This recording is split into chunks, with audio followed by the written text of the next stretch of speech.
I'm just so glad you had a chance to talk to me because I want I want your insights on what you think parents really need to know when they're trying to make this transition between school and, dare I say, work or adulting, or I don't call it independence because it's where none of us are independent. Let's just drop that whole myth. We're all interdependent. Yeah. Well, the biggest, I actually just gave I was out at Autism Homes in the Hamptons last week. I gave a speech on all this. I actually have PowerPoint somewhere, but the biggest issue is that you got to go from being the decision maker to kind of the advisor, or you taking a lesser role in that. And I don't think parents are ready to give up that control that easily. Because they're afraid. Sure. And there's a lot to be afraid of. It's not like it's so easy, but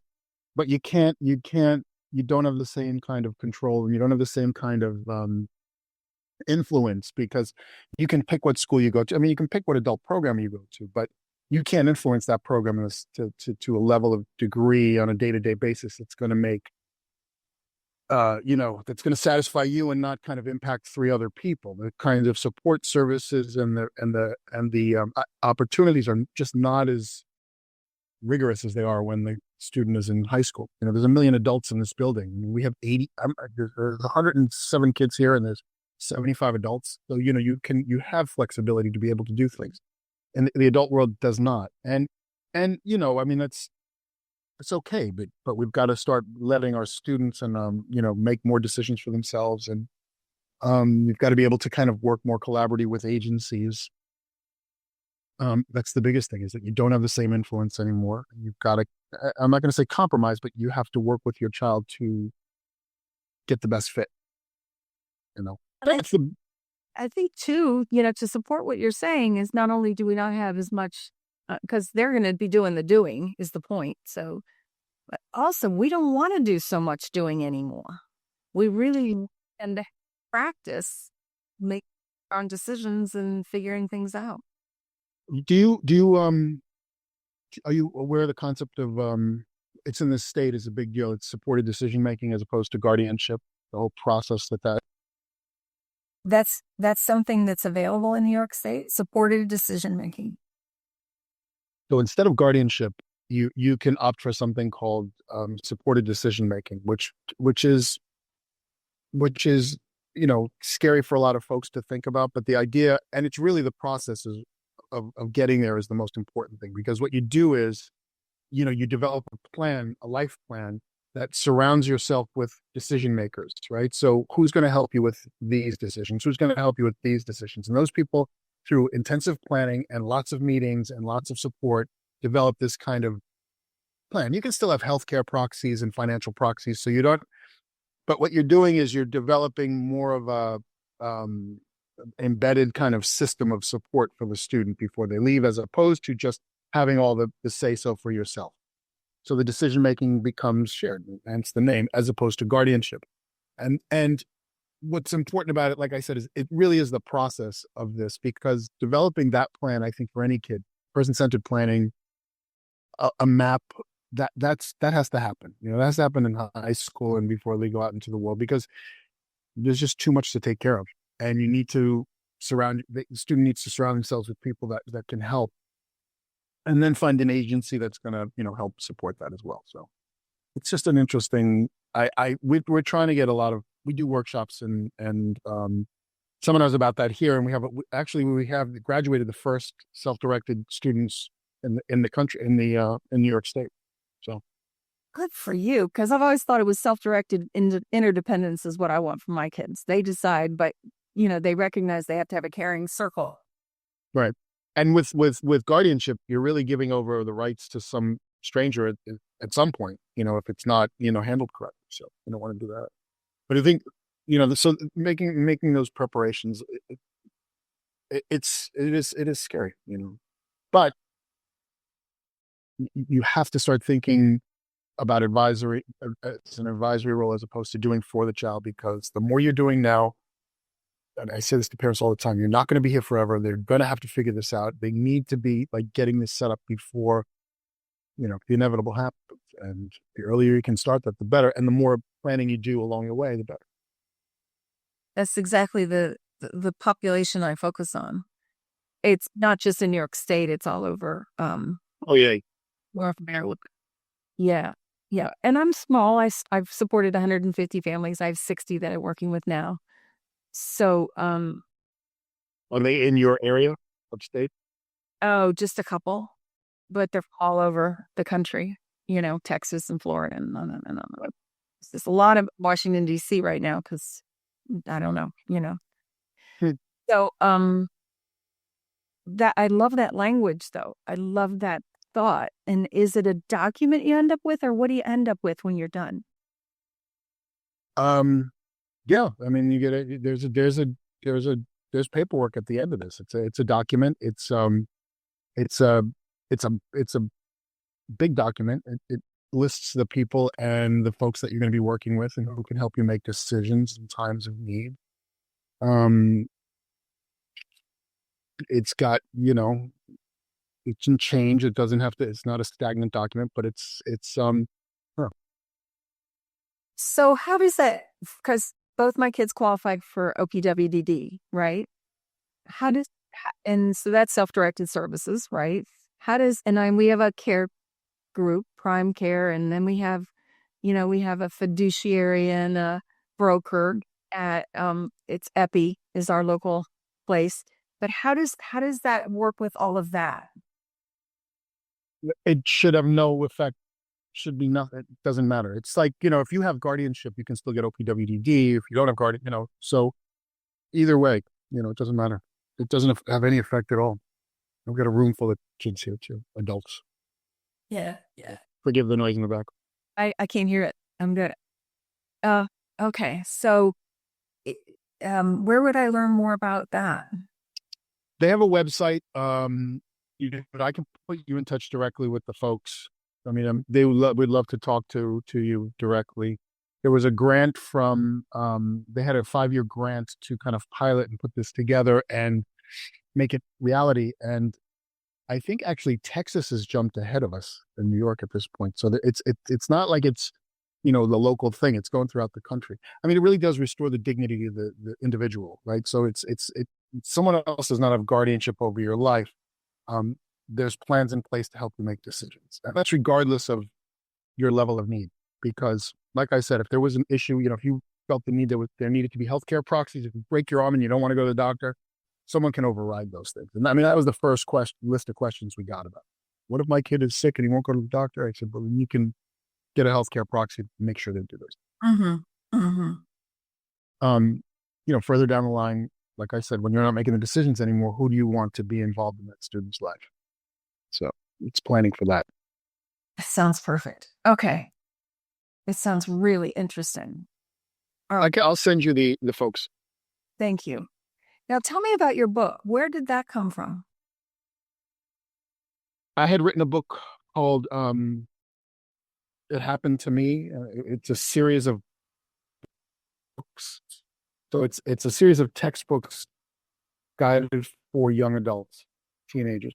It's really a textbook about autism. So when I wrote that, it was, I think, the 50th book in that series. And so that sold, and that's like, it's a reference book and a textbook. And then because of that book, I was contacted to talk about hot topics in special education. And at that point, I thought, really, the hot topic is always going to be transition and building transition services for students.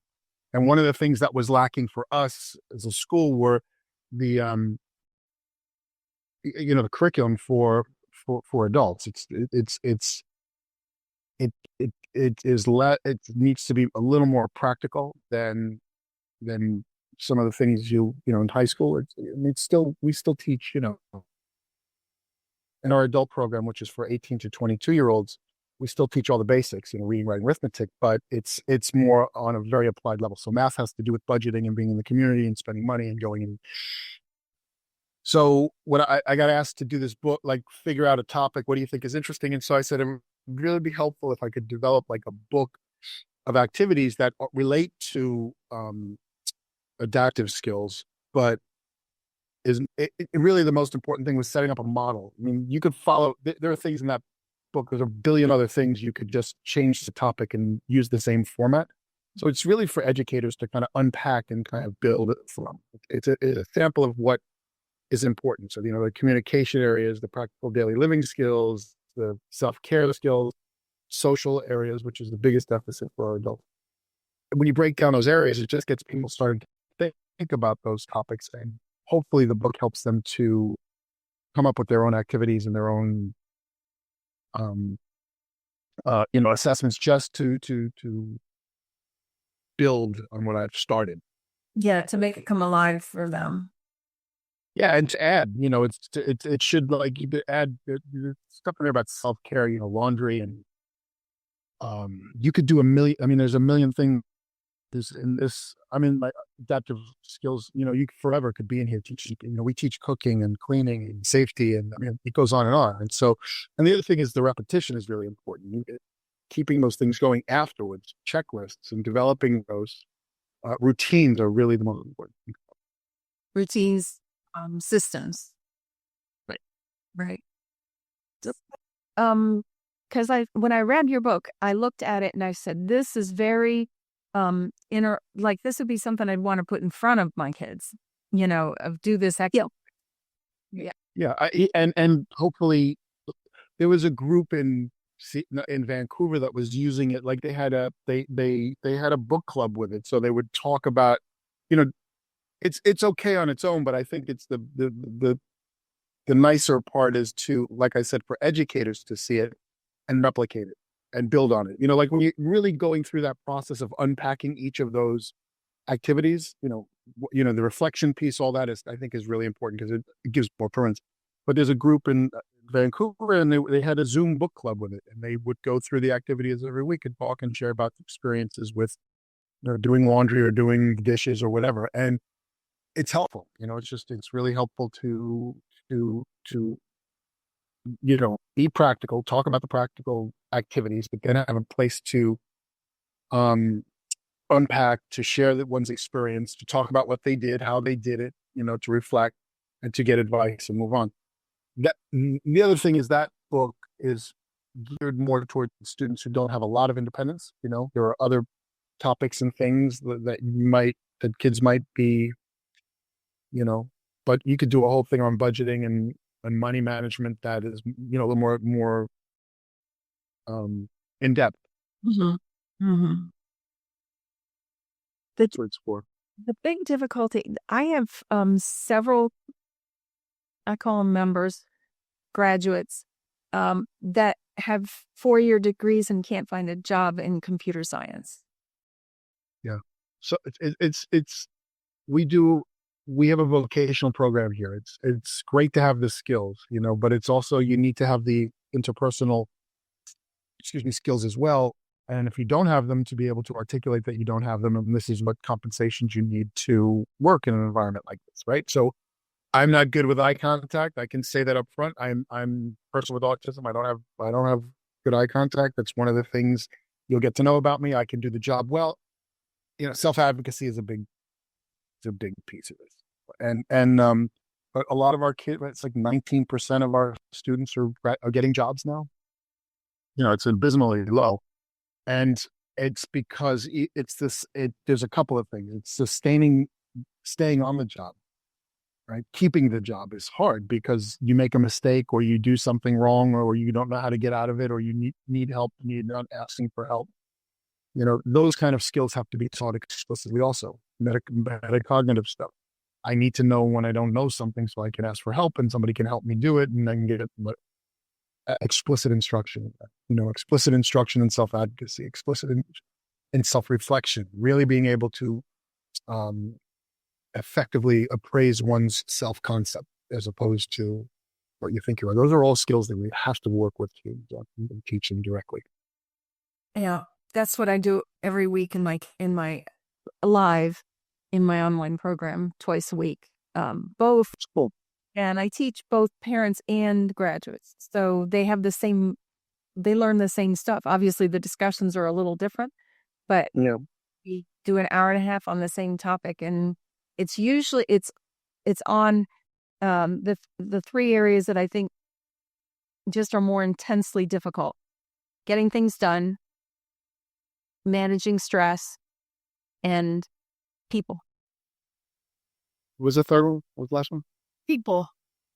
Yeah, absolutely. And Interpersonal skills.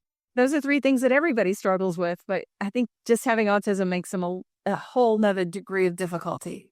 Sure. Our students from ninth grade on do an internship.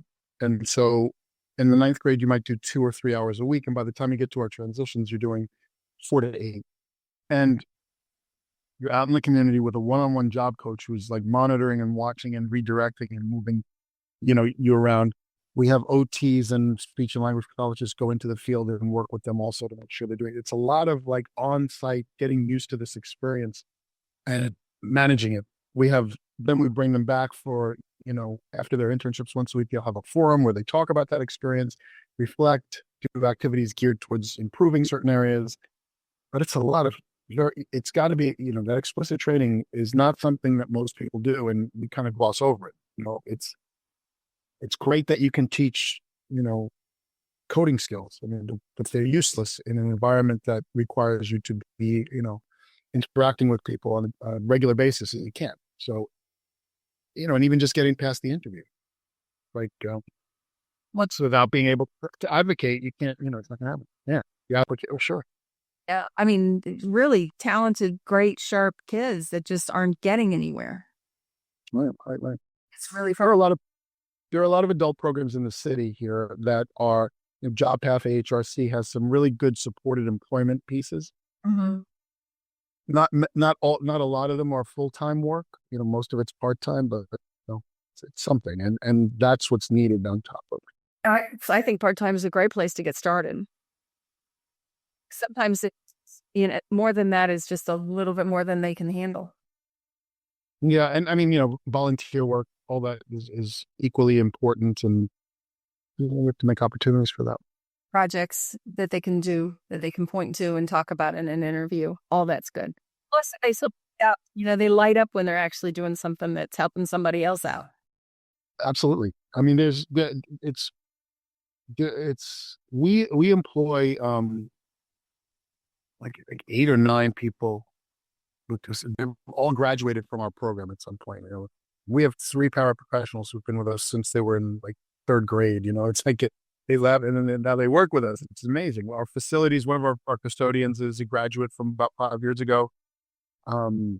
Lunchroom helpers, people. I mean, we have, and it is a really valuable group of people that we have working for us. And the benefits are remarkable because this population does not, they're your most loyal, hardworking, group of people. They're not, it's amazing, Yes. They're ideal. It's just that we have to get, a couple things in place to make it so they can make a contribution, which they don't. They really, yeah. Yeah, absolutely.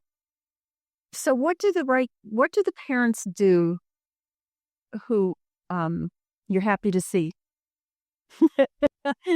I know there's going to be parents you're not always happy to see. So what do the parents do that you're happy to see to support their? Well, you fill out all the paperwork, get your ducks in order. It's like OPWDD paperwork, eligibility, Medicaid, Medicare. Those things are critical. And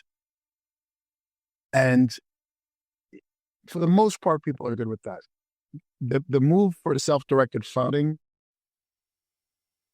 is great if you are ready to take another full-time job, which is sometimes creating the program that you're going to spend that money on. We're running an adult alumni program 4 days a week. We could probably run it 3 of them because the people are they want to stay on. The parents I'm happy to see are really, getting their paperwork done.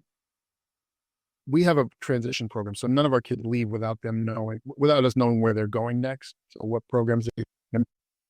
And so 90% of our kids are, the step is already there. They're already in their program, and we're in good shape. So, parents, it's just the response. It's just the logistics. It's a sucky job. It's paperwork. It's taking your kid for that neuropsych. It's all those mundane things that you got to get done before anything happens. And you can't drop the ball. You can't drop the ball. And you got to be realistic about what, opportunities there are. I have the same conversation with groups of parents in our program, which is like, what college is my kid going to go to? And I'm saying it's not, first of all, we're not a college program, and you're not going to, they would struggle. They wouldn't get past the first semester. This is not, and some parents will just not listen. They would just push their kids into areas that they shouldn't be put into. And that happens. I would say take care of the logistics. And his name, I can't remember his name, but the guy that wrote the book with Oprah about running your life, he's a Harvard professor. Anyway, I was just listening to him say, my kid just wasn't going to be a college student. He said, I was the only one in my family that didn't have a PhD. I mean, that's the kind of family I came from. So that was the expectation around it. And he said, not with Carlos. With Carlos, we figured out it was not really smart to send our 18-year-old to a place where other 18-year-olds were going to give him advice about life. Right? that makes perfect sense. It makes perfect sense. So I went, oh, no, I'm not going to forget that line. So yeah, Things have shifted a lot in the work world, where college is not the most important thing anymore. There are other opportunities. I'm educating parents on that as well. College is not for everyone, or any, it's just not. And we put too much emphasis on it. As I say this, as I'm sending my daughter off to college next year, but that's humbling, isn't it? it's all. Yeah, I've done it. And we have 6. So, Oh, Jesus. Oh, my gosh. So we've done The whole world of experiences. Yeah. Yeah. And they're all different, right? None of them are the same. So we never got good at any one of them, You just keep learning as you go along. But yeah. So what do the kids in the program do? What do the young adults in the program do that, make you glad they're there? Our numbers are very impressive. We have about an 83% work volunteer rate. So 83 to 80% of our kids are out there engaged in some work activities. Their activities range. If they're staying at home for now, they're working with agencies like AHRC, YAI, or JobPath to find supported employment. And the parents are doing self-directed funds. So they go to classes here and there once a week, or they're involved in there's a bunch of Invictus. They have basically kitchens all over the city where they teach cooking skills, and the kids go into work and they actually make products that get sold. Love Michael's, which was another one that we work closely with, where they make granola and they sell the granola. And so these are work educational situations. So they're still taking care of the social, emotional, the educational, and the work vocational piece all in one, place. So some folks do that. Some go into like group living facilities, like Triforum or Green Acres, something like that, where they're living on a campus and they're working, and they have a whole program for them. And the parents who are doing self-directed are really putting together programs for their kids. They're kind of piecemealing things and putting them together with the support of ComHab workers and whatnot. So it's really varied. We have a lot of students who work part-time. We have about 15 to 20% of our students who work full-time, gone out and gotten full-time jobs. So it runs the gamut for us. Some go into day habs and day hab without walls programs.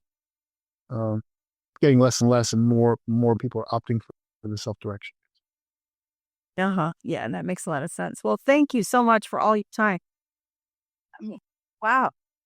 There are a lot of options out there, but finding them and getting them all in place is Yeah, there are a lot of options, and I think the most important thing is to be connected with other parents and families who have the experience, because that's really where you learn from. We have a parent group that's here every other week, and so the topics range, and people just come and they just really just chat with each other to be able to share those experiences. Yeah, that's your most valuable, group and groups like yours. I mean, if you're working with families and parents, and these experiences are shared. So it's a really wonderful way to spread the word. It really is. Oh, well, bless you. So glad you're doing the work you're doing, especially in New York City. I don't know how you do that. My son lived there for 10 years and then COVID hit. So, Ah, moved back to Rochester. Yeah. That's awful, awful. awful. I never want to do that again. Teaching, uh, teaching kindergartners with autism by Zoom is not something anyone ever. Was certainly less than ideal. Yeah. Well, no. Thanks again for all your help. I appreciate it. Sure. Nice to talk to you. Bye bye, Francis. Bye. Bye bye.